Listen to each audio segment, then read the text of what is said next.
સુરતના લીંબાદ વિસ્તારમાં ભવ્ય દહીહાંડી મહોત્સવ ઉજવાયો હતો। તો સુરત શહેરના લીંબાદ વિસ્તારમાં દહીહાંડીનો કાર્યક્રમ યોજાયો, જેમાં 35 ફૂટ દહીહાંડી ફોડવા 22 જેટલા ગોવિંદા મંડળો આવ્યા હતા। તો સુરત સહિત સમગ્ર દક્ષિણ ગુજરાતમાં ઉત્સવની તૈયારીઓ કરવામાં આવે છે, જેમાં જન્માષ્ટમી પર્વ નિમિત્તે દહીહાંડીનું પણ અમુક જગ્યાએ આયોજન કરવામાં આવે છે। ત્યારે ગલીઓમાં દહીહાંડીનો કાર્યક્રમ પણ યોજાતો હોય છે। ત્યારે દેશભરમાં જન્માષ્ટમીની ભવ્ય ઉજવણી થઈ રહી હોય છે, ત્યારે ગલી ગલીમાં અને ઠેર ઠેર મટકી ફોડના કાર્યક્રમ પણ યોજવામાં આવતા હોય છે। ત્યારે લીંબાદ વિસ્તારમાં આ વર્ષે પણ મટકી ફોડ એટલે કે દહીહાંડીના કાર્યક્રમનું આયોજન કરવામાં આવ્યું હતું, જેમાં 35 ફૂટની ઊંચી મટકી ફોડનો કાર્યક્રમ યોજવામાં આવ્યો હતો, જેમાં 22 મંડળો આ મટકી ફોડ કાર્યક્રમમાં જોડાયા હતા, જેમાં 2 મહિલા મંડળ પણ સામેલ હતું, તેમજ 1.51 લાખ રૂપિયાનું ઇનામ પણ રાખવામાં આવ્યું હતું।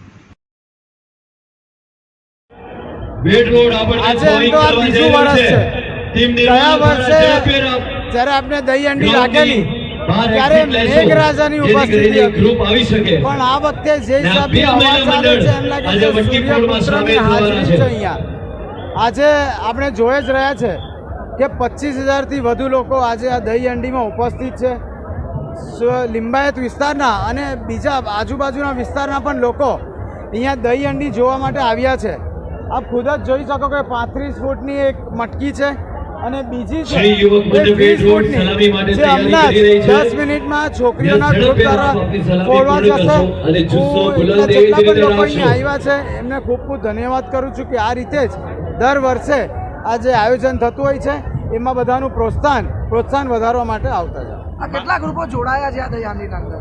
આ દહીહાંડીમાં ટોટલ 11 ગ્રુપ છે જે લોકો સલામી આપે છે, 9 ગ્રુપ દહીહાંડી ફોડવા માટે આવે છે અને 2 ગ્રુપ જે છોકરીઓના છે એ ફોડવા આવશે, એટલે ટોટલ 22 ગ્રુપ છે। મહારાષ્ટ્રની મુંબઈની ઝલક લીંબાયત વિસ્તારમાં જોવા મળી રહી છે, શું કે આપણે નાનપણથી જોઈએ જ છે કે મહારાષ્ટ્રમાં આપણે ટીવી પર જોતા હોઈએ છીએ કે મહારાષ્ટ્રમાં કેટલી ઊંચી દહીહાંડી હોય છે।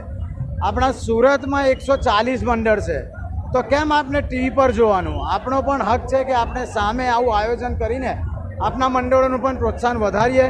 તો આ બીજું વર્ષ છે લિંબાયતમાં, આપણે આ વખતે 35 ફૂટ રાખી છે। ગયા વર્ષે પણ 35 ફૂટ હતી, પણ આપણે 30 ફૂટ લાવી પડેલી કારણ કે લાસ્ટ યર પ્રેક્ટિસ ઓછી હતી, પણ આ વખતે મને ચોક્કસથી ખાતરી છે કે 35 ફૂટની પણ જે મટકી છે એ ફૂટી જશે।